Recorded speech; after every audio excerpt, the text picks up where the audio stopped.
Oke, jadi hari ini kita akan mempelajari beberapa topik pendahuluan. Tadi silabusnya sudah saya jelaskan ya. Silabusnya sudah saya jelaskan tentang perkuliahan kita. Mudah-mudahan bisa paham bagaimana rule-nya di kelas ini. Dan kita sepakat begitu cara mainnya di kelas ini. Dan selanjutnya kita mau bahas tentang apa sih analisa struktur itu. Walaupun mungkin kalian udah pernah paham di mekanika bahan 1 dan 2, tapi tidak salahnya kita akan mereview kembali. Jadi gini, saya mulai dari sini. Misalkan kita melihat bangunan ini bangunan yang paling tinggi di dunia saat ini. Namanya Burj Khalifa atau Burj Dubai, terkenal disebutkan dengan Burj Dubai. Itu tingginya sekitar 800-an meter. Kalau kita anggap sekitar 4 meter per lantai, walaupun biasanya lebih kecil dari 4 meter, itu udah 200-an meter, 200-an lantai lebih. Ini bangunan yang paling tinggi saat ini di dunia. Mungkin udah pernah lihat di YouTube atau di Google atau segala macam. Nah, saya mau nanya dulu, kalian sebagai mahasiswa teknik sipil, kira-kira kalau melihat bangunan seperti gini, apa yang kebayang? Fondasinya sedalam apa sih gitu kan? Fondasinya sedalam apa? Terus fondasinya pakai apa? Terus apa lagi? Apanya? Rangkanya sistem kolom baloknya gimana? Apakah dia materialnya baja atau beton?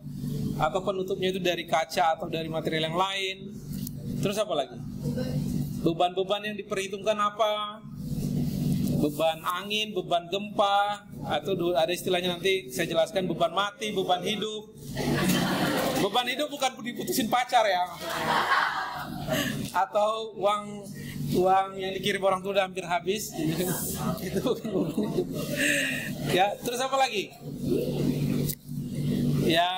Ya misalkan juga siapa kontraktornya, ya kan? Siapa konsultannya? Terus material yang dibeli itu gimana, nilai proyeknya, bisa jadi kan nilai proyeknya, terus pendanaannya bagaimana. Itu kira-kira hal-hal yang umum kita lihat dalam sebuah konstruksi sipil. Ini mewakili beberapa yang sudah kalian bilang itu ya, termasuk juga mechanical electrical dan analisa mengenai dampak lingkungan. Sekarang saya mau pindah ke bangunan yang lebih sederhana, papan pengumuman atau papan reklame. Apalagi sekarang ini caleg-caleg banyak banget di mana-mana papan reklame yang baliho-baliho super besar. Kita aja ini udah berapa banyak di depan kampus kita. Kira-kira hal yang diperhitungkan di bangunan super besar tadi di Burj Dubai itu dipertimbangkan juga nggak di bangunan yang sangat sederhana ini, relatif sangat sederhana, ya kan? Cuman ya mungkin skalanya kecil.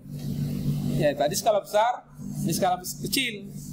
Nah maksud saya, kenapa saya menyampaikan ini? Kita di kelas ini kita belajarnya yang kecil-kecil, sederhana. Misalnya baloknya pun juga balok di atas tumpuan sederhana. Paham kan maksudnya kalau tumpuan sederhana? Di mekanika bahan ada sendinya, ada rollnya satu. Itu kan tumpuan sederhana. Tapi kalau kalian paham konsepnya, bangunannya juga nanti jadi kompleks seperti Burj Dubai, itu prinsipnya sama aja. Jadi yang penting dipahami, baik di kelas saya dan di kelas-kelas yang lain, itu konsepnya, caranya yang mendasar supaya nanti bisa dibawa, dikembangkan untuk konsep yang lebih besar. Karena nggak mungkin kita mengajarin sampai seluruh kompleks topiknya itu di dalam 1 semester, nggak mungkin. Terlalu sempit waktunya. Jadi makanya yang diajarin di dalam 1 semester itu hanya konsep-konsep dasarnya, supaya dengan harapan konsep dasarnya sudah terbangun, kalau nanti lompat ke tempat yang lebih kompleks lagi udah bisa. Jadi itu yang ingin saya sampaikan ke kalian. Jadi kita akan belajar di sini mengenai tipe-tipe struktur, ya, terus juga bagaimana jenis-jenis beban. Itu kita belajar di analisa struktur kelas struktur 1, dan juga bagaimana menganalisanya. Itu mungkin yang paling penting. bagaimana kita menganalisa struktur tersebut sehingga kita dapat nanti gaya-gaya dalam, reaksi peletakan dan deformasi. Itu intinya. Makanya kok sepertinya mirip-mirip Mekban 1, Mekban 2 ya. Memang iya, agak mirip dia. Ada nanti topik-topik yang overlap yang ada di Mekban 1 dan Mekban 2 akan kita kaji kembali. Nah, ini kesempatan juga kalau kemarin di Mekban 1, Mekban 2 masih kurang terpoles dengan baik pemahamannya. Ini saatnya kita memperbaiki supaya semakin paham mengenai analisa strukturnya. Ini reaksi-reaksi perletakan, gaya dalam, geser, momen, aksial, menggambarkan bidang momen, menggambarkan bidang geser. Ada nggak di Mekban 1, Mekban 2? Ada kan? Di sini juga akan muncul kembali. Itu akan kita pelajari. Cuman nanti di Unstruk 1 ini mungkin nanti ada yang namanya beban bergerak. Kalau kalian di Mekban 1, Mekban 2 mungkin bebannya itu diam aja. Nah, misalkan 10 ton dia di ujung cantilever, ya dia tetap aja di situ. Kalau di Unstruk 1 ini nanti mungkin di akhir-akhir semester kita belajar gimana menganalisanya. Kalau beban yang 10 tadi itu gerak, misalkan dia tadinya di ujung cantilever bisa gerak ke pinggir. Itu contoh aplikasinya di jembatan. Jembatan itu beban kendaraan itu gerak, nggak diam aja di tengah jembatan. Jadi kita beda analisanya ketika beban itu bergerak dan ketika beban itu diam. Nanti kita pelajarin, itu mungkin yang berbeda. Itu aja kayak yang berbeda Unstruk 1 dengan Mekban 1 dan 2.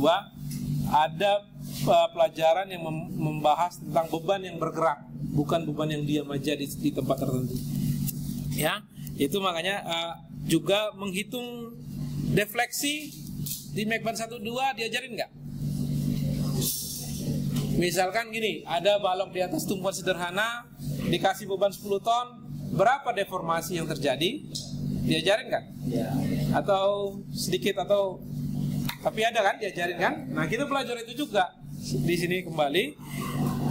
Mungkin nanti lebih banyak metode-metode yang dipelajari. Jadi itu sebenarnya lanjutan dari topik mekanika bahan 1 dan 2. Nah, ini kelas Unstruk 1 ini itu sangat membantu nanti kalian ke kelas-kelas desain. Kelas desain itu maksud saya kelas baja 1, baja 2, beton 1, beton 2, kayu.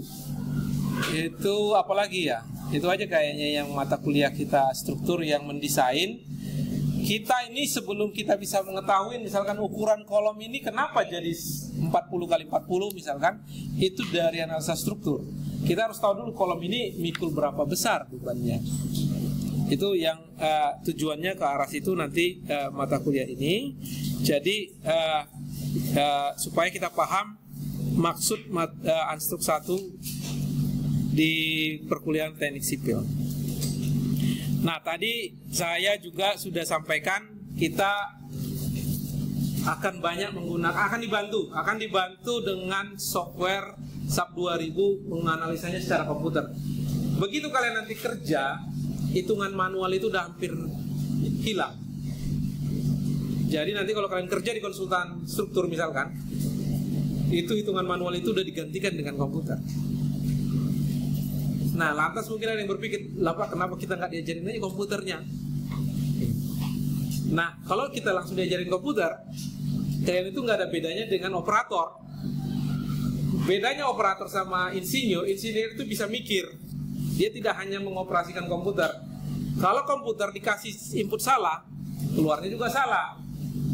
Kalau dikasih benar, inputnya benar. Kalau operator nggak tahu, pokoknya dimasukin aja. Segini, keluar hasilnya segini. Perlu pemahaman background manualnya supaya kita bisa paham komputernya itu bisa ngasih data yang benar apa tidak gitu. Dan juga komputer itu kita harus bisa tahu dia kenapa komputer itu tidak sama dengan perhitungan manualnya. Ya, karena yang benar itu adalah hitungan manual. Komputer itu bagaimanapun canggihnya itu pendekatan. Jadi kita perlu tahu manualnya. Makanya sekarang ini saya pikir berbarengan aja kita belajar manualnya dan kita backup dengan komputernya supaya saling mendukung. Karena ada satu kasus, ini bangunan yang ada di Amerika sana. Ini bangunannya tahun 1977. Ya. Kala itu komputer baru muncul tahun 77. Kita semua belum lahir di sini kayaknya. Nah, jadi komputer baru muncul di situ, orang itu senang banget. Orang sipil itu, woi hebat banget ini. Perhitungan yang tadinya berbulan-bulan, komputer kalkulator juga belum ada. Semua hitungan manual, 3 kali 3 manual, 1000 kali berapa juga manual kan. Jadi orang pakai hitungan manual, semuanya manual, sehingga perhitungan itu lambat. Yang namanya manual kan jadi lambat. Nah begitu ada komputer yang perhitungannya tadi bulanan, jadi cuman jaman. Orang itu sangat senang. Kita pakai komputer aja gitu ya.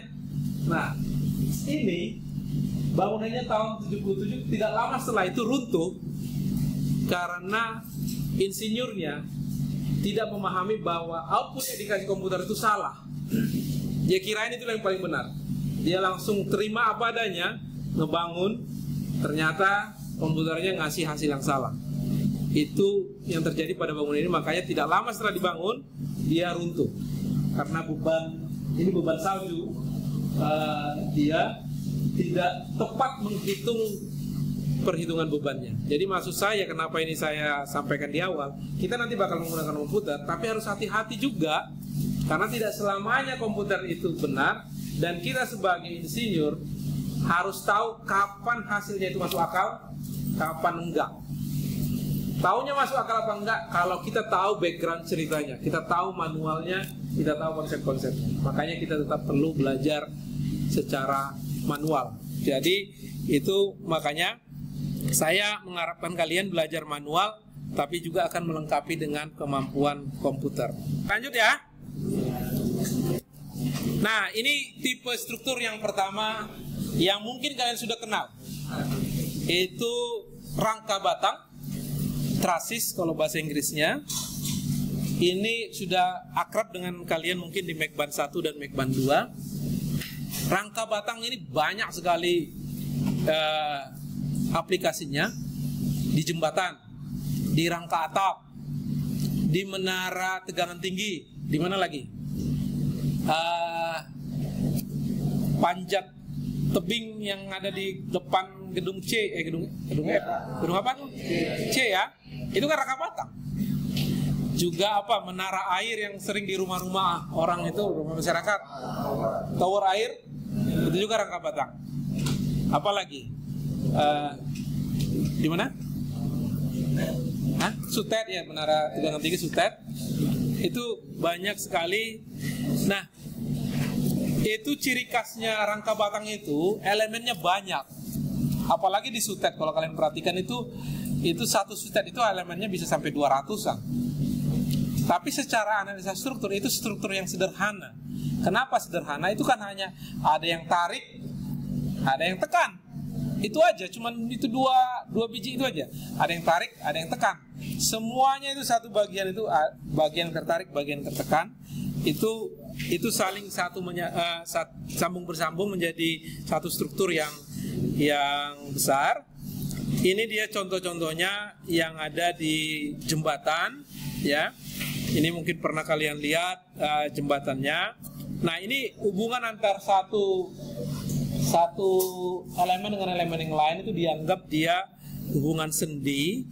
Jadi dia batangnya itu, ini batang yang bisa diagonal, vertikal, yang di bawah, yang di atas, itu semua dia jadi kesatuan membentuk strukturnya. Tapi itu hanya batang tarik dan batang tekan. Ini kalau dia di jembatan, itu umumnya yang paling bawah ini, karena misalkan ada beban, dia itu kan akan melentur seperti begini. Jadi bagian bawah itu biasanya tertarik, bagian atas itu akan tertekan. Itu makanya disebut batang tarik, batang tekan, atau bagian yang tertarik dan bagian yang tertekan. Itu konsepnya kalau di truss. Ini aplikasi yang paling monumental yang namanya struktur rangka batang. Ya. Ini menara Eiffel Tower yang dibangun 1889, itu satu contoh yang sangat cocok untuk yang namanya truss structure itu atau rangka batang itu, ya ini gitu.